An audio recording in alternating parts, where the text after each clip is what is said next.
All right, so God doesn't want you to go broke for Christmas. If this is for you, God's trying to teach your children something. I remember God was showing me this years ago, and He wanted me to teach His people. I know right now, Christmas is already probably here, and people already probably bought stuff. But we fall into that trap where we say, you know what, I want to, give my children more than I had, or anything like that. Nothing's wrong with that. But God don't want you to go broke, trying to buy so much stuff that, you can't afford to pay your bills or anything like that. But in that lesson, God can be teaching you, some things, and also teaching your children some things. So we look at the word Matthew 25:23. His master said to him, "Well done, my good and faithful servant.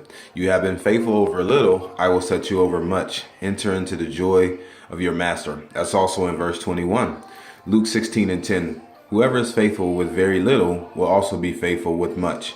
And whoever is dishonest with very little will also be dishonest with much. Proverbs 22:6. Train up a child in the way that he should go. So in this, God can show you some things, and God can show your children some things that He don't want them to grow up, thinking that, what they do for Christmas, they have to go broke, trying to outdo people, or not even that. That not even maybe the case. You just want to give them so much that you put yourself in debt, or you can't afford to pay your bills or anything like that.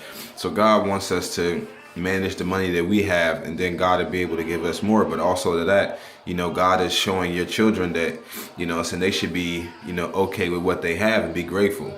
Because sometimes, people aren't grateful for what they have, and they always want more, but that's what God is trying to show us today. And even with buying other people's stuff, that's the thing. Sometimes people aren't grateful with, with you just getting a gift, where they want you to spend a heck of a lot of money. But I mean, it's okay. God is just showing you some things. So, God is just showing, if you're faithful over a little money, God will give you more money. And that's how you show that. A lot of times, we have income tax season coming, and, people just pay things off or anything like that. But God wants you to be smart about it, and this is one of the biggest tests, Christmas is one, and also the income season. But just wanted to tell you that, you might not have everything that you want, or that you want to buy your children things, but that's okay. God is just showing them some things that, what, man, mommy or daddy did the best they could do, and I'm grateful for that. God is showing them to be grateful, because we don't want our children to get to the point where they're just never satisfied with anything. And that also fall into relationships, they'll be like, what, they just want more and never satisfied. So that's what I just wanted to teach you today. Hopefully you caught that spiritually. Just want to say I love y'all. God bless. This is the last video y'all see. It's Christmas. Hope you enjoy it, but I will have some more coming. Love y'all.